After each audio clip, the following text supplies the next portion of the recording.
देवता एपिसोड 12। मेरा एक जवान बेटा है, जवान बेटियां हैं। मेरी बूढ़ी जवानी एक तमाशा बन जाएगी। मैं क्या करूं? अभी नासिर नाश्ता करने आएंगे तो मुझे बैंक जाने के लिए कहेंगे। मैं उन्हें इतनी बड़ी तबाही की दास्तान नहीं सुना सकती।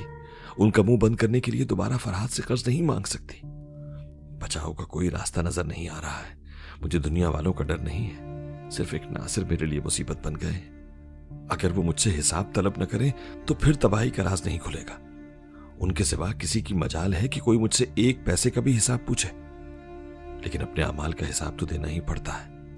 आखिरत में खुदा हिसाब मांगता है और दुनिया में खावंद। अगर ये खावंद ना होता तो मैं कितनी आजाद होती। मुझे किसी का खौफ ना होता। कोई मुझ पर रोब जमा कर लाखों रुपए का हिसाब न मांगता। अगर नासिर मेरे रास्ते से हट जाए तो सारी परेशानियां दूर हो जाएंगी। वो कुछ दिनों के लिए इस घर से चला जाए, इस शहर से चला जाए, अल्लाह करे इस दुनिया से चला जाए। ऐसा हो सकता है। अगर नासिर रुखसत हो जाए तो फिर किसी दूसरे रिश्ते को हक नहीं कि वो मुझे जवान छोकरों से इश्क करने का ताना दे। नासिर की आंख बंद हो जाएगी तो मेरे अमाल का खाता खोलने वाला कोई ना होगा। ये खौफ, ये परेशानियां जो 3 माह से जलजले के झटकों की तरह मुझे अंदर से तहस नहस करती आ रही हैं, ये सब यकलख्त दूर हो जाएंगी और मैं आजाद और सुकून से बकिया जिंदगी गुजार सकूंगी। बस अपने बचाव का एक ही रास्ता है, मेरी जिंदगी और आजादी, नासिर की मौत और अमाल का खाता बंद। न मेरा हाकिम होगा, न मुझ पर किसी की हुकूमत होगी, न बांस रहेगा, न बांसुरी बजेगी। मैं हैरानी से उनकी सोच को सुन रहा था। हैरानी इस बात की कि बरसों से साथ निभाने वाली बीवी अपने खावंद की मौत का फैसला कर रही थी। अपनी बका के लिए खावंद की फना लाजमी समझ रही थी। चचा जान ने उनके लिए क्या नहीं किया था। उनकी खातिर मेरे अब्बा मरहूम की जायदाद पर नाजायज कब्जा जमाया था।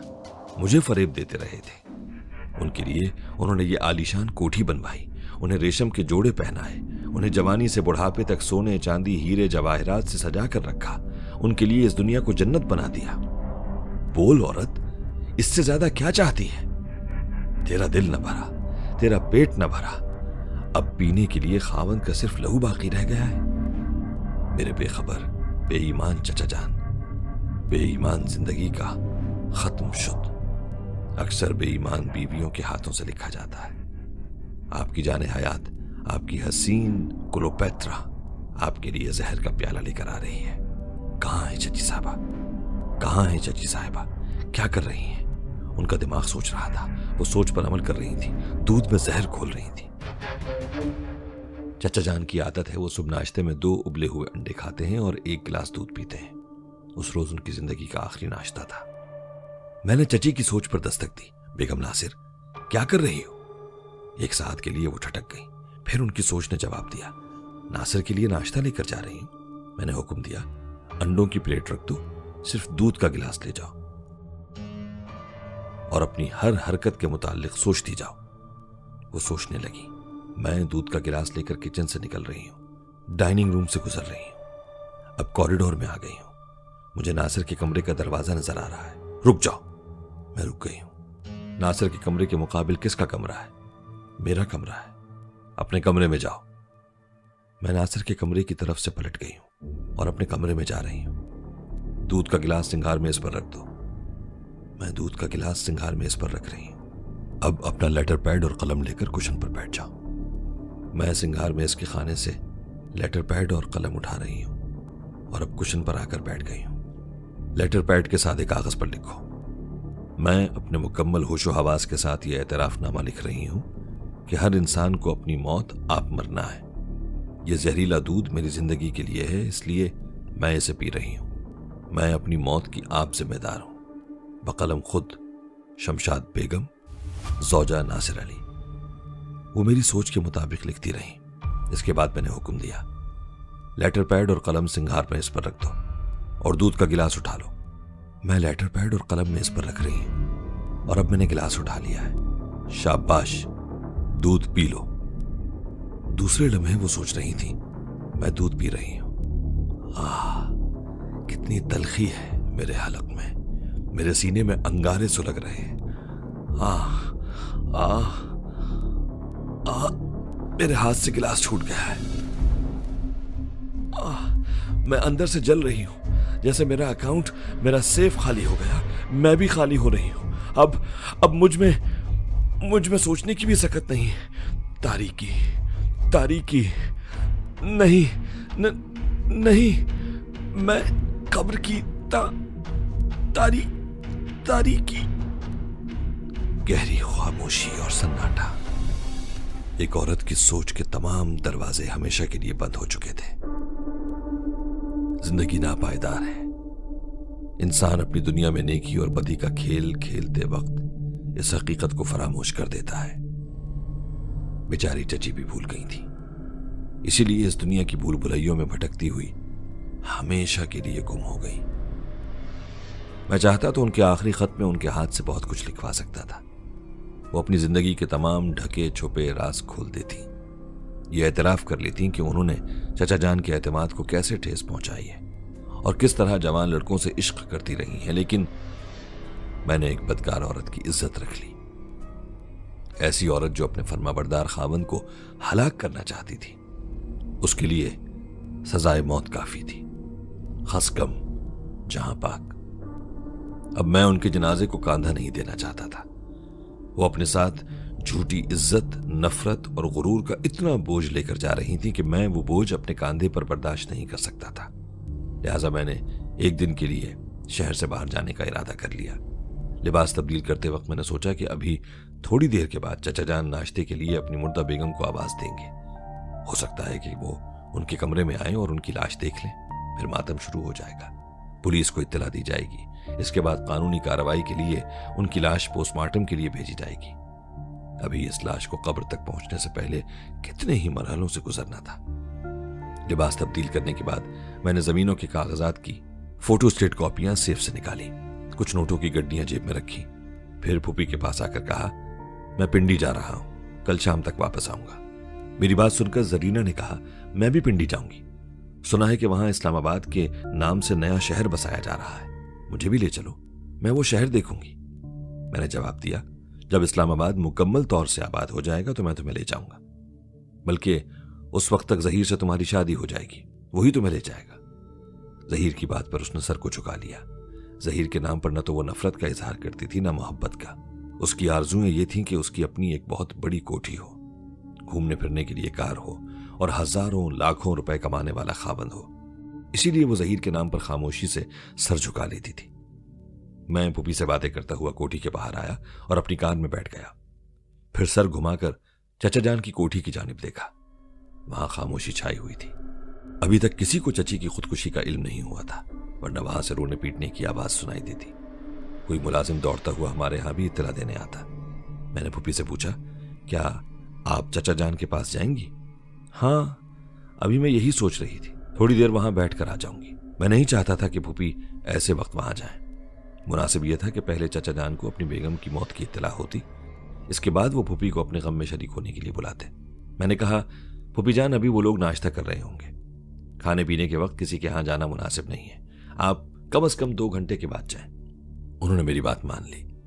मैं कार स्टार्ट करने के बाद कोठी के अहाते से बाहर आया, फिर चचा जान की कोठी की जानिब देखे बगैर तेजी से ड्राइव करता हुआ शाहकोट की तरफ रवाना हो गया।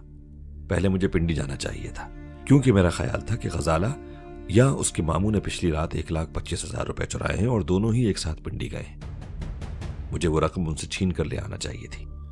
फिर मैंने सोचा कि चची जान की मौत की इत्तला मिलते ही वो सब लाहौर आएंगे, मैं उनसे इसी शहर में निमट लूंगा। अभी मुझे एक और दुश्मन से निमटना था, और वो था पटवारी, जिसने चचा जान से मिलकर मुझे धोखा दिया था।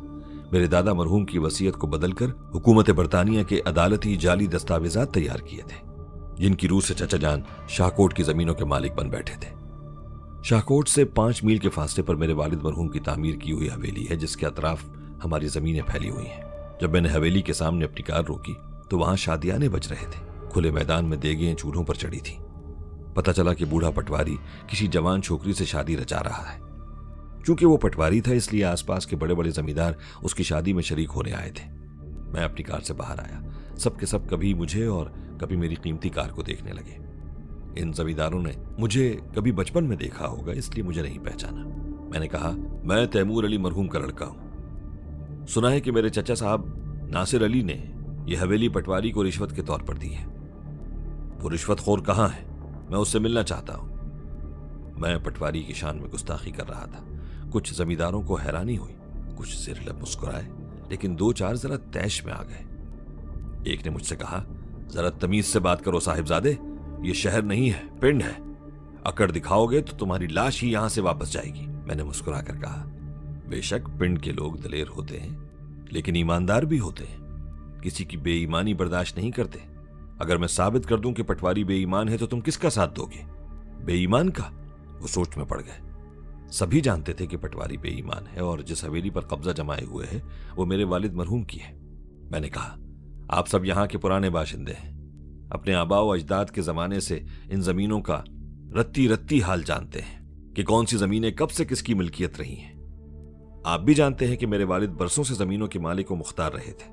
उनके वफात पाते ही चचा जान ने पटवारी से साजबाज की। पटवारी ने जमीनों के जाली दस्तावेजात तैयार किए और चचा जान को यहाँ का मालिक बना दिया। ये तमाम बातें आप सब अच्छी तरह जानते हैं। एक जमींदार ने नर्म लहजे में कहा, बेटे फरहाद, हमारे जानने या ना जानने से कुछ नहीं होता। कानून के मुताबिक जो अपनी मिल्कियत साबित करता है वही जमीनों का मालिक कहलाता है। बूढ़े पटवारी की बूढ़ी गुर्राहट सुनाई दी। वो दरवाजे पर खड़ा था, फिर मेरी तरफ बढ़ते हुए कहने लगा, तुम फिर यहां बकवास करने आ गए? पहले तुम्हारे पैरों में चप्पलें थीं, बदन पर मामूली सा कपड़ा था, अब तो सूट बूट में पहचाने ही नहीं जाते। मिजाज भी बदल गया है। अब कहो तो मैं मिजाज बदल दूं? मैंने जेब से दस्तावेजात की फोटोस्टेट कॉपियां निकालकर उसकी तरफ बढ़ाते हुए कहा, पहले इसे एक नजर देख लो, फिर इस शादी को भूल जाओगे और बर्बादी पर रोगे। क्या है ये? उसने एक झटके से उन कागजात को लिया और उसे पढ़ने लगा। यूं भी उसे पढ़ने की जरूरत नहीं थी। वो बूढ़ा तजर्बेकार पटवारी अदालती कागजात को सूंघकर ही बता सकता था कि वो असली हैं या जाली। उन्हें सरसरी नजरों से देखते ही उसके चेहरे का रंग उड़ गया। मैं फौरन ही उसके ख्यालात पढ़ने लगा। वो अपनी बदहवासी को छुपाने के लिए यूं ही कागजात पर नजरें जमाए हुए था ताकि देखने वाले ये समझे कि वो पढ़ रहा है, लेकिन वो सोच रहा था, ये तो असली दस्तावेजात की कॉपियां हैं। ये दस्तावेजात फरहाद के हाथ कैसे लगी? नासिर अली ने तो कहा था कि इन्हें जला डालेगा, मगर अब तो ये मेरे हाथों में हथकड़ियां डाल देंगी। ये फरहाद भी अब मुफलिस और कल्लाश नजर नहीं आ रहा है। ये कीमती गाड़ी, कीमती सूट, ये रोब और दबदबा और इसके ललकारने का अंदाज बता रहा है कि मुझे अदालत तक घसीट कर ले जाएगा।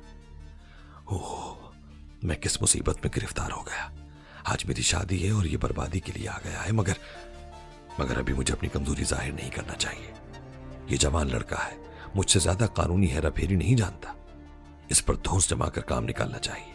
ये सोचकर उसने दस्तावेजात को हकारत से मेरी तरफ बढ़ाते हुए कहा, इन कागज के टुकड़ों से मुझ पर रोब जमाने आए हो? ये जाली कागजात हैं, असली वही हैं जो नासिर अली के पास है। मैंने दस्तावेजात वापस लेते हुए कहा, कल से मैं कानूनी कार्रवाई शुरू कर दूंगा। इससे पहले मैंने सोचा कि तुम्हें इत्तला दे दूं ताकि तुम्हारे दिन का चैन और रातों की नींदें हराम हो जाए। अब तो ये शादी भी खाना बर्बादी बन जाएगी। तुम आंखों से देख रहे हो कि मैं कल्लाश नहीं हूं, बरसों तक मुकदमा लड़ सकता हूं। यह कहकर मैं वापस जाने के लिए पलट गया और कार का दरवाजा खोलने लगा। उसने जल्दी से आगे बढ़कर कहा, ठहरो, मेरी बात सुन लो। मैं तुम्हारा दुश्मन नहीं हूं और ना ही चाहता हूं कि तुम मुझसे दुश्मनी करो। मेरे साथ हवेली में चलो, मैं तुमसे जरूरी बातें करूंगा। मैंने कार का दरवाजा बंद करते हुए कहा, जो कुछ कहना है यहां इन मुअज्जिज आदमियों के सामने कहो। तुम्हारी वजह से मैं भी दुनिया वालों के सामने बचपन से गरीबी, मुफलिसी और जिल्लत और रुसवाई की जिंदगी गुजारता आया हूं। मेरे बाप की दौलत पर ऐश करने वाले मुझे लातें जूते मारते और गालियां देते रहे। उन लातों जूतों में तुम्हें भी बराबर का हिस्सा मिलना चाहिए। एक जमींदार ने मुझसे इल्तिजा की, फरहाद, पटवारी साहब तुमसे तन्हाई में बातें करना चाहते हैं, आखिर सुन लेने में क्या हरज है? मैं जानता हूं ये तन्हाई में क्या कहेगा। ये अपनी पगड़ी मेरे कदमों में रख देगा और मुझसे अदालत तक न जाने की इल्तिजा करेगा, क्योंकि नासिर अली के नाम जाली दस्तावेजात इसने खुद तैयार किए हैं और मेरे दादा जान की तरफ से जाली दस्तखत किए हैं। एक बड़ी रकम के लालच में और अपने असर और रसूख के घमंड में इसने सोचा था कि फरहाद जैसा बच्चा इसे अदालत में चैलेंज नहीं करेगा, क्योंकि मैं बेबस और बेसहारा था। मुकद्दमेबाजी के लिए मेरे पास दौलत नहीं थी, लेकिन अब मेरी तकदीर बदलते देखकर इसे अपना बुरा अंजाम नजर आ गया है। अगर ये आप लोगों के सामने अपना जुर्म तस्लीम कर ले तो मैं हवेली में जाकर इसकी बातें जरूर सुनूंगा। तमाम लोग पटवारी को सवालिया नजरों से देखने लगे। वो सब के सामने अपने जुर्म का इकरार करते हुए हिचकिचा रहा था। उसने मेरे करीब होकर आजिज़ी से धीमी आवाज में कहा, फरहाद, खुदा के लिए मेरी इज्जत रख लो। पहले हवेली चलकर मुझसे बात कर लो, फिर जो तुम कहोगे मैं वही करूंगा। मैंने उसके निदामत से मुरझाए हुए चेहरे को देखा। उसकी आंखें भीगने लगी थी। मुझे उस पर तरस आ गया। यूं भी मैं मुकद्दमेबाजी के लंबे चक्कर में पड़ने की बजाय सुलह सफाई से काम निकालना चाहता था। मैंने धमकी देते हुए कहा, अच्छा चलो, मगर यह न समझना कि मैं तुम्हारे किसी फरेब में आकर कानूनी कार्रवाई नहीं करूंगा। वो तो मैं हर हाल में तुम्हें अदालत तक घसीट कर ले जाऊंगा। चलो। वो सर झुकाकर मेरे साथ चलता हुआ हवेली की बैठक में आया। फिर दरवाजे को अंदर से बंद करने के बाद मेरे सामने हाथ जोड़कर खड़ा हो गया। फरहाद बेटे, मैं मुजरिम हूं, मैं जानता हूं। जाली दस्तावेजात मुकम्मल करते वक्त इसमें एक गलती रह गई है जिसे तुम भी नहीं जानते, लेकिन अदालत में वो गलती छुपी नहीं रहेगी। मुझे इस बुढ़ापे में जेल जाना होगा। क्या तुम्हें एहसास है कि तुम बूढ़े हो चुके हो? हाँ, मुझे एहसास है। मैं तुम्हारे चचा का हम उम्र हूं और इतने बूढ़े होकर शादी कर रहे हो। कौन है वो बदनसीब औरत? औरत है या लड़की? उसने झेंप कर गर्दन झुका ली। मैंने फिर पूछा, कौन है वो? किसी खाते पीते घर की लड़की तुमसे शादी नहीं करेगी। वो कोई गरीब और मजबूर लड़की होगी। क्या मैं दुरुस्त कह रहा हूं? उसने इकरार में सर हिलाया और सोचने लगा, ये मेरे सामने का बच्चा कितना चालाक हो गया है। फौरन ही समझ गया कि वो कोई गरीब और मजबूर लड़की होगी, लेकिन इसे ये नहीं मालूम होना चाहिए कि वो शादी के लिए राजी नहीं है। मैं उससे शादी करने की शर्त पर उसके बाप का कर्जा माफ कर रहा हूं। ये बात इस लड़के को मालूम होगी तो खामखा ये रखना अंदाजी करेगा। इससे अपने मामले की बात तय करके यहां से चलता करना चाहिए। उर्दू अदब की तारीख का सबसे बड़ा सस्पेंस नॉवेल अब आपकी समातों के लिए देवता। देवता का बकिया हिस्सा सुनने के लिए अभी गोया ऐप सब्सक्राइब करें। लिंक डिस्क्रिप्शन में अवेलेबल है।